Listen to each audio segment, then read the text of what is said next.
En medio de la temporada más baja de la entretemporada, llega el bombazo de que Pittsburgh Steelers y Miami Dolphins efectúan un canje que involucra a 3 nombres grandes y además selecciones del draft. ¿Por qué ahora? ¿Por qué se dilató este traspaso? ¿Por qué no vino antes? ¿Por qué involucró a las personas involucradas? En este caso, los jugadores.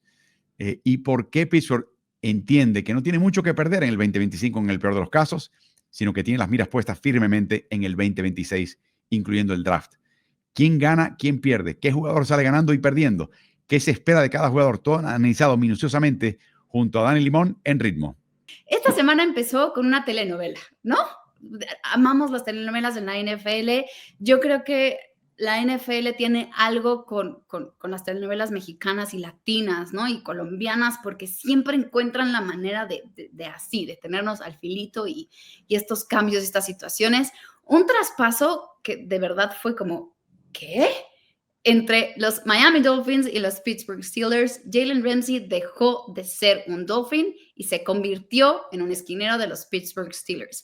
Literal, esta fue la información con la cual nos despertamos hace un par de días. Entonces, ¿cómo está la situación? Steelers recibe a Jalen Ramsey, a Jonnu Smith y una 7ª vuelta del 2007, y los Dolphins se quedan con Minka Fitzpatrick y una 5ª vuelta del 2027. Ahora, ¿por qué esto o cuál es mi opinión al respecto antes que Álvaro nos dé su información confidencial? Bueno, no va a ser confidencial, pero su opinión desde muy adentro de los Pittsburgh Steelers. Creo que estos cambios se dan principalmente por 2 razones, ¿no? La necesidad de un equipo, por supuesto, en este caso los Steelers, y la necesidad de el otro, el que lo suelta, por desprenderse de estos pequeños, se va a ir muy fuerte lo que voy a decir, cancercitos que hay en el equipo, ¿no? De estas divas que hay en el equipo. De alguna manera los Dolphins han poco a poco limpiado durante las últimas temporadas a estas grandes divas, a estas situaciones incómodas que tienen en los vestidores, y creo que este traspaso es justo una lupa de esa situación. No sé tú qué opinas, o más bien que nos puedas decir si es cierto. Creo que Miami lo ve así. Y yo te diría, la palabra que utilizaría sería inconformes, particularmente Jonnu Smith, que fue al Pro Bowl el año pasado, tuvo un temporadón y su salario era ridículamente bajo y había que pagarle más. Él quería 12 millones que ahora Pittsburgh se le acaba de garantizar para el año entrante, para un año más, perdón, de que termine el año que viene. O sea que había inconformidad y Miami, ante eso, la actitud de ellos era, bueno, firmamos un contrato, ¿no? Complétalo, después hablamos. Y no estaba muy contento. Y ahí empezó el rumor de que Jonnu Smith quería irse de Miami y que Pittsburgh era un equipo que apostaba por él. Una cosa muy curiosa, porque Pittsburgh ya tiene a Pat Freiermuth, tiene a Dwayne Washington como ala cerrada, y ahora les llega un ala cerrada receptor de pases y no tan buen bloqueador en Jonnu Smith, pero acostumbrado a recibir 111 pases el año pasado, blancos, debo decir, de los cuales atrapó creo que 80 y pico. Menciono todo esto porque en la historia de Pittsburgh, por lo menos desde que se cotejan los blancos, los intentos de pase enviados en la dirección de tal jugador, nunca han tenido un ala cerrada que atrape, a quien le envíen más de 111 pases. Jesse James fue el último, fue en el 2018. O sea, no es costumbre en Pittsburgh que una ala cerrada sea tan protagonista. Y ya tienes a Pat Freiermuth. Entonces, tienes 2 jugadores que se querían ir de Miami por distintas razones, pero ambos motivados por algo compensatorio. Cuando uno ve este traspaso así de golpe, así de inmediatamente dice, bueno, 2 jugadores buenos por uno muy bueno. Ganó el equipo que consiguió 2. No es tan fácil. No es tan fácil, es un poquito más sutil todo esto. Y por eso yo creo que se dilató ese traspaso. Para mí este traspaso se pudo haber hecho hace un mes, pero un par de temitas que había que cuadrar acá y que finalmente se cuadraron de esta manera, de forma tan rara, en el momento más vacío de la temporada, más soso de la temporada, te cae este bombazo. El tema es el siguiente. Minka Fitzpatrick se fue de Miami porque lo estaban utilizando en múltiples localizaciones en la secundaria y no le gustaba el cuerpo técnico.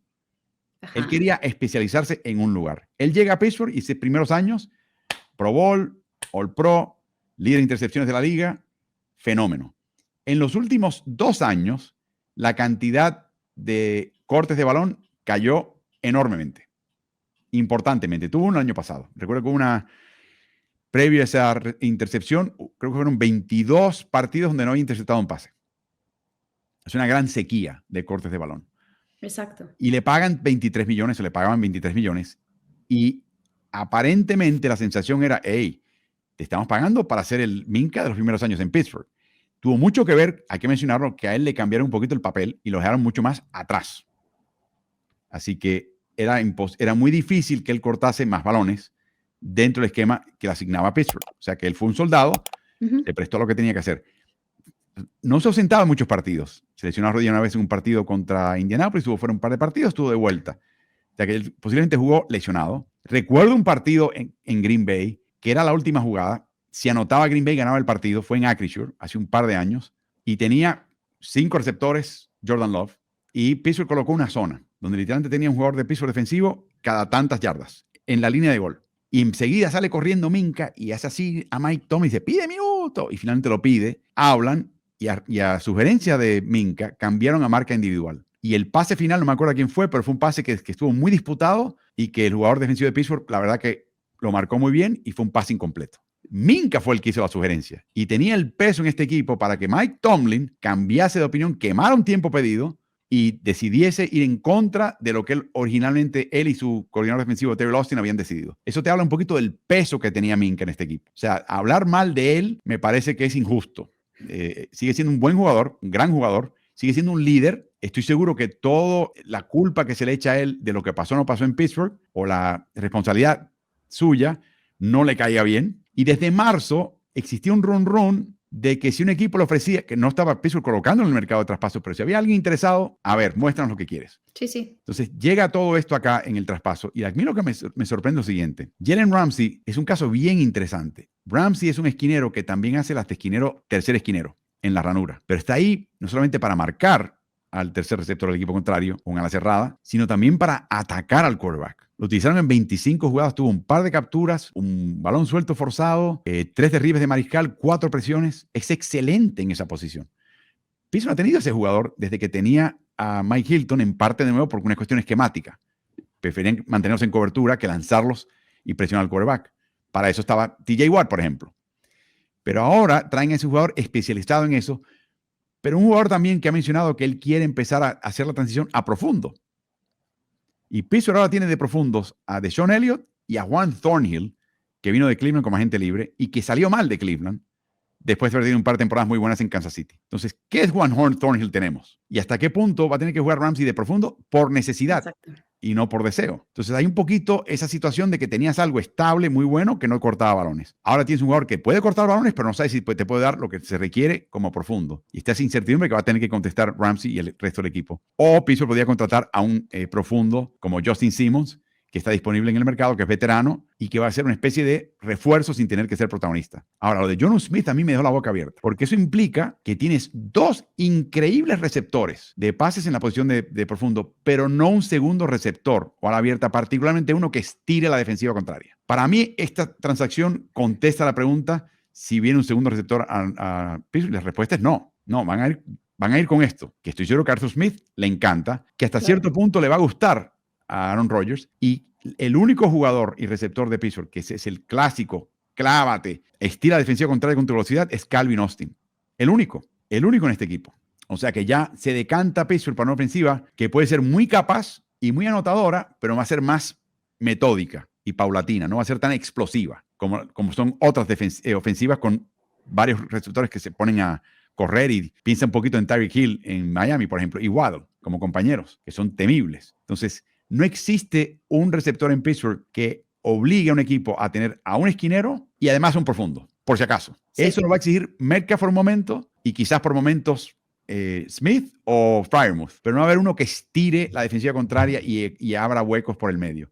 Así que se han decantado por eso. En el caso de Jonnu Smith, para darte una idea, Smith el año pasado encabezó la NFL el año pasado en entradas cerradas con jugadas de pantalla. 17 recepciones, 146 yardas, 7 touchdowns. ¿Por qué pantallas? Porque es un mal bloqueador. Entonces han hecho de tripas corazones. Ok, preséntate a bloquear, eres malísimo. El ala defensiva te va a pasar por el lado. Vete a buscar un pase y armamos un pase de pantalla. Y anotaron hasta en la zona roja con esa jugada. Se dice que en guerra avisada no muere soldado. Ahí hubo varios soldados muertos. Y aún así anotó Smith. Y recuerda, lo tuvo Arthur Smith, coordinador de Pittsburgh, en Tennessee y en Atlanta. Se va a convertir en un jugador que va a crear dolores de cabeza y en la zona roja puede solucionar el problema que tiene Pittsburgh de no tener definición, de que no existe un George Pickens que atrapa 8 o 10 pases de touchdown por temporada. Exacto, que también es lo que necesita Aaron Rodgers. Es a lo cual está acostumbrado Aaron Rodgers. Exactamente. Así que ahora entiendo un poquito la lógica. Despréndete de la idea de tener un segundo receptor veloz. No existe. Vamos con este grupo, con este tipo de corte, de talante, de tipo de ofensiva. Va a ser metódica, va a ser eficaz, resuelve la zona roja, pero no va a ser el tipo de ofensiva que te anota un touchdown en 40 segundos. A mí me hace más sentido, o sea, todo este movimiento me hace mucho más sentido y me cuadra más en mi cabeza del lado ofensivo por parte de Steelers que del lado defensivo. Por parte del lado defensivo todavía creo que hay varios huecos que cubrir con este movimiento. No es que realmente la defensiva de los Steelers se convierta sólida gracias a que estos dos jugadores de los Miami Dolphins vienen y aparte mandaron a otro. Creo que todavía hay varias cosas que acomodar con los Steelers de manera defensiva. No estoy segura de que no vaya a haber más cambios, Álvaro. Honestamente creo que nos puede seguir sorprendiendo Pittsburgh en estos últimos días de temporada baja. Miami me hace sentido. Miami al final del día tenía dos jugadores que no se iban a quedar los dos porque los dos estaban inconformes de cierta manera con el equipo y de esta forma se acomoda Miami, ¿no? Se calman las aguas en el equipo de los Dolphins y Vika pues conoce el equipo, sabe de dónde va, sabe de dónde viene, entonces hace mucho más sentido. En cuestión de drafts, en cuestión de realmente es un poquito lo mismo, ¿no? El intercambio de picks es un poquito igual. Creo que falta algo todavía para los Steelers con estos movimientos. Obviamente se están armando para que Aaron Rodgers se sienta cómodo, obviamente se están armando para que este sea el año donde puedan seguir avanzando los playoffs y por qué no buscar la posibilidad de llegar a un Super Bowl, porque Aaron Rodgers fue súper claro, extremadamente claro. This is it for me. O sea, aquí estoy, sí. Es esto y se acabó. Tengo un año para darle a los Steelers, tengo un año para darme a mí de oportunidad más con los Steelers y en la NFL y se acabó. Entonces van literal con toda la carne al asador. Y exactamente, algo muy atípico de Pittsburgh. Ese es Omar Khan.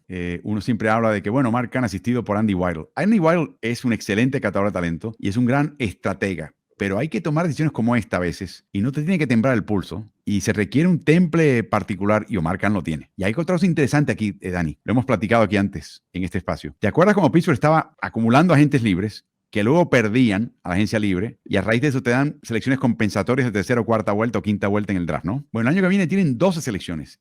Y para este traspaso no empeñaron una. Fíjate que las selecciones son del 2027, cosa que estoy seguro trancó el dominó, el doble 9 con Miami. Eso fue lo que atrasó un poquito esta transacción, entre otros temas. Pittsburgh protegió el 2026 porque quiere agruparlas para ascender y conseguirse a su quarterback franquicia. Eso es muy importante. Para que viene lo otro que la gente no se ha dado cuenta, que a mí me abrió los ojos y estoy seguro que con esta transacción en particular y este contrato futuro de 12 millones de Jonnu Smith y creo que le pagan un poquito más a Jalen Ramsey, afecta un poco este número. Pero el año que viene Pittsburgh tiene la cuarta mayor cantidad de dinero bajo el tope salarial. Solamente Chargers, Raiders, Titans tienen más de los 98 millones el año entrante a gastar Pittsburgh. Obviamente, cuando firmen a TJ Watt a su extensión y empieza el año que viene, ese número se reduce importantemente.